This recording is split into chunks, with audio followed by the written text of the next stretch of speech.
Cheikh Sarr bismillah.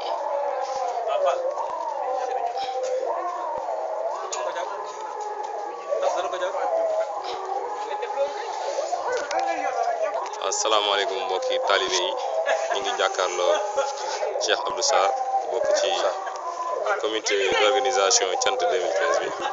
ñu ngi gis gars yi ñu ngi bâche Cheikh Sarr dañoo bëggoon xam nan ngeen waajee liggéey bi.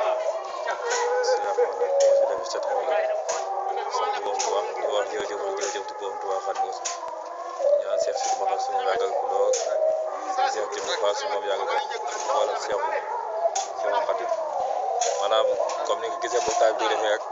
noonu képp ko ko fas yéene yooyu la base bi nii base bi pare ba war na pare wala ñu soog a jëm si wàllu séenéer yi am na fi ñu toll dafa xaw a naqar ak maanaam fi ñu am ay yitte yu ñuy xaatee si ngoon si yooyu yëpp daanaka tamit si xeeti cant gi la bokk dañu koy waajee ak ñuy woo tamit suba incha allah kon dañoo wax ne daal liggéey bi daal daanaka day soog a tàmbali indi ab benn jéego kese lañ defagul boo xam ne des lu bëree bëri des ñuy xaar ak ñu jéem koo jaayante ak seen biir waaw nelaw ak noppal moom daanaka dalloo yooyu jeex na fi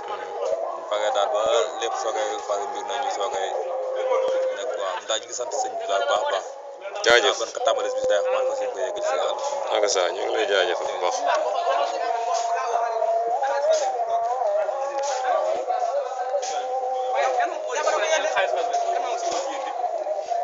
kan moo woo dem di ma laaj xaalis